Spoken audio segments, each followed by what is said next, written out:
All right, what's up? What's happening? What's good? Welcome back and bear down. No, I'm not going to talk about potential signings. I'm not going to talk about. Everyone wants to do that right now, and I've already told you guys my stance is I don't think we're adding anybody. Would I like us to? I'd love us to add Zah Smith. I would love that. I think he's the perfect fit. I think there's no way the Lions don't re-sign him.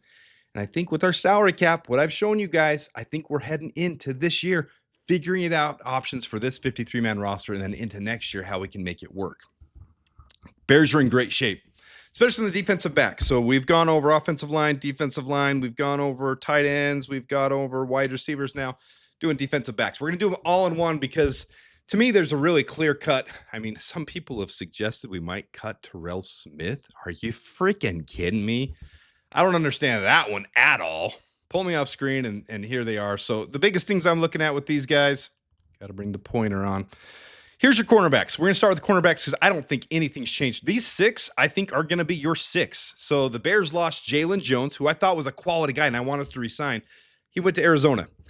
Then we drafted Zah Frazier. I'm still going to struggle with that one forever because Ryan Poles in the introductory press conference called him Zah Frazier. So I'm going to be screwed up for half the season with that. But I think Zah Frazier fills that role Jaylon Jones left behind, and he fills it very well. Biggest things I look at, receiving percentage against, and this was a down year for Jaylon Johnson.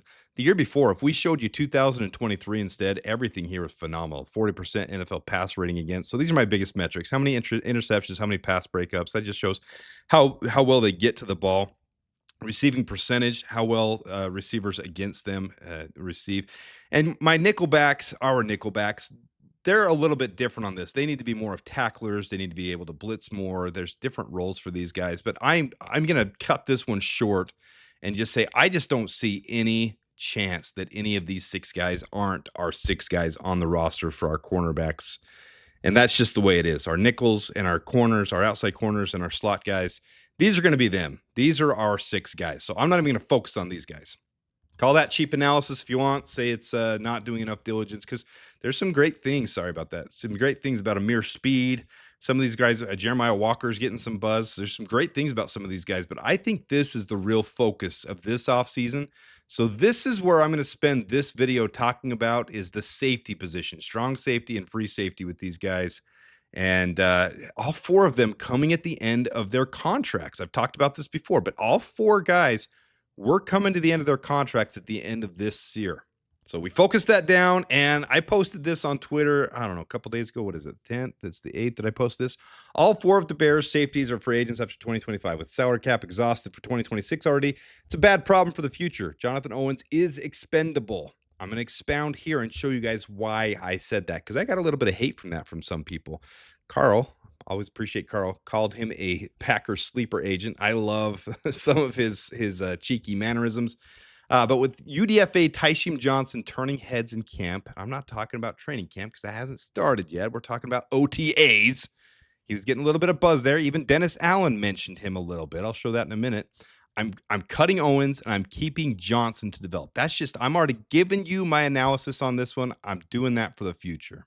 So here's last year. Here's why. You look at these main categories, and Jonathan Owens was in a whole different category by himself. There were some plays he got in on, but I just think he's way too expendable. 5 touchdowns against him. All the other safeties combined, 2. That's a huge indication right there. 18.3 yards per reception against him.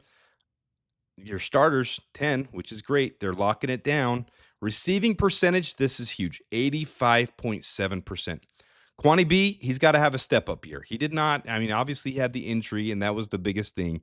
He needs to have a chance to develop. I'm not giving up on Kwani B. He is the starting strong safety for us, in my opinion. So NFL pass rating against, also the worst there by Jonathan Owens. Now, he had an interception. He also had a forced fumble on the year, so he did both of those things. I just think when you're looking at backups, when you're looking at reserves, when you have a situation where all four come to the end of their contracts, and he was the worst last year, this receiving percentage against him, 85.7%, 12 out of 14 receptions, 14 targets, 12 receptions. That was one of the worst in the NFL.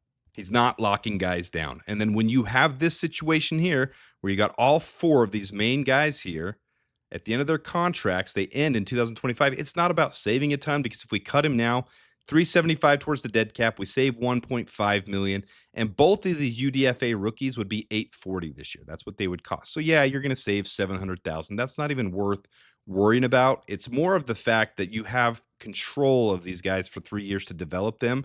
When Jonathan Owens is at the end of his contract, I don't care about Simone Biles. I don't care about that one bit. So I don't even care if we have a poster girl for the Bears like the Chiefs with Taylor Swift. I don't care about that crap. Jonathan Owens, Simone Biles, you guys go find somewhere else. Your low quality play with you being at the end of your contract, I'd rather take one of these rookies, Major Burns, Tyshim Johnson, who were right on the verge of being drafted. When you look at the Beast article, and when you look at other draft boards, both of these guys were right there on the verge of being drafted, and the Bears picked both of them up in free agency. So we've got two really good options here. And the biggest thing is we'd have control of them for 3 years as an undrafted free agent. Then after that, they're a restricted free agent. We'd have another year of, giving them a minimum contract. So we'd have 4 years essentially with these guys to develop, and both of them have high upside.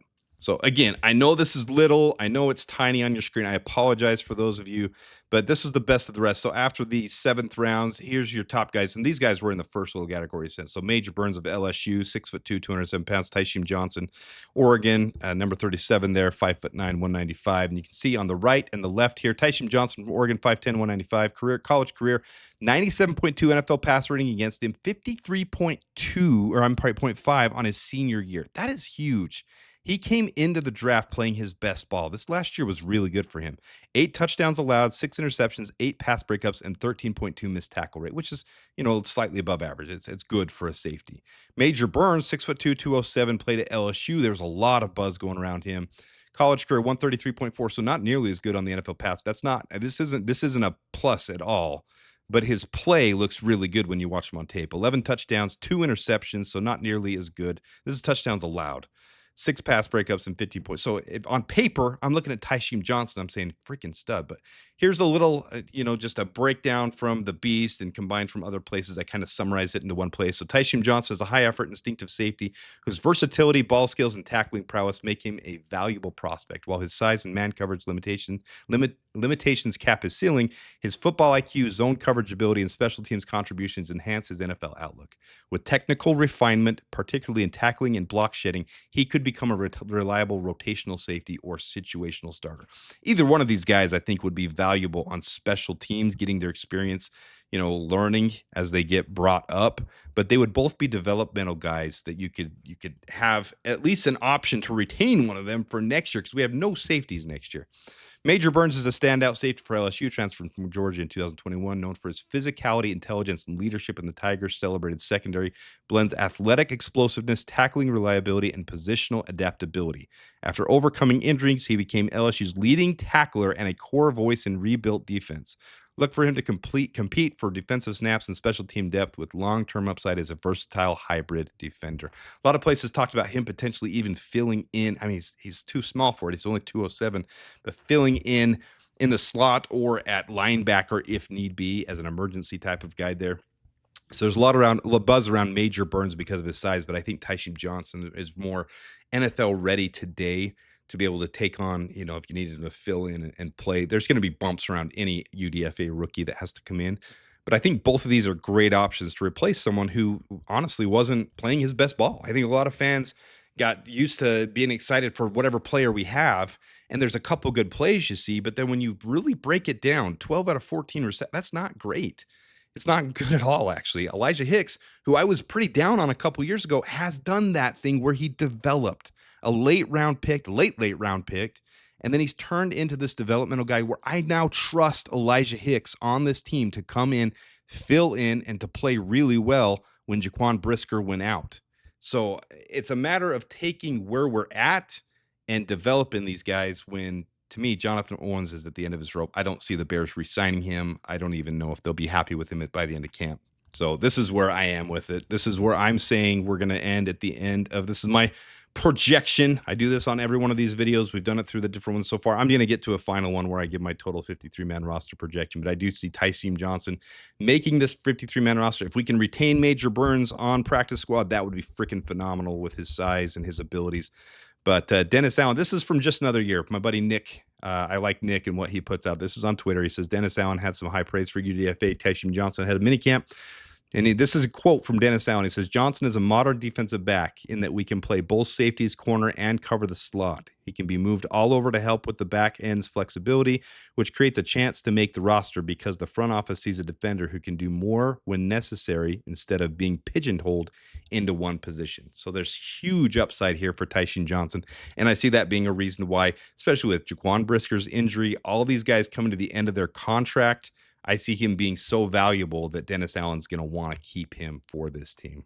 All right, try to make that one a little more sweet and condensed. I know they've been getting long, 15, 20 minutes, and I don't think there's any changes on cornerback, so I cut out everything I was going to say there. Just know that Terrell Smith was one of the highest rated backup cornerbacks in the entire league, and he specializes in man coverage. So here with Dennis Allen's offense, there's no shot Terrell Smith doesn't make this roster. They drafted Zah Frazier for a reason, and then if you think Jaylon Johnson or Tyreek Stevenson's going anywhere, you're crazy. Kyler Gordon, Josh Blackwell, especially Josh Blackwell with his return ability, with the ability to return punts, kickoffs, he and Devin Duvernay should be your lockdown returners, which gives stability, which makes it so you don't have to carry 6 wide receivers, which makes it so you don't have to carry the extra running back if you don't want to, which makes it so you have these guys that can play other positions that also have great, phenomenal return ability. So I think that's locked in who it's going to be. I used to love Ian Wheeler for that, but he just has not showed up to OTAs the way that we hoped he would. We'll get into a running back video, but I don't know if Ian Wheeler makes the roster anymore. I think we'll probably try to retain him on the practice squad, and hopefully he's not having lingering issues from that leg injury, and we can build him up and bring him in, because there was some dynamic stuff. I did a whole video on him, one of the bigger videos I've done, that, man, that kid's fun to watch when you watch him at Howard and his playmaking ability. But let me know what you guys think about Tyshon Johnson, though, and Major Burns. Both of them huge upside options for the Bears. And I do think one of them will make the roster. I'm saying Tyshon Johnson because of how he played that senior year and his immediate impact ability. And what Dennis Allen said about him can't be ignored or overlooked. But a lot of people do like Major Burns with his size. So I totally get that as well. But let me know what you guys think in the comment. Appreciate you guys tuning in. Always fun to interact with you guys. Try to get into it more as we get into camp. We're almost there. I'm not going to pull the schedule up again, but on the last video, I did put the schedule up. We're almost there, like literally 2 weeks from right now. The rookies are back, and then the vets report by the end of the weekend, and we're back, baby. Bears football is back. So appreciate you guys tuning in. Until next time, da Bears, bear down.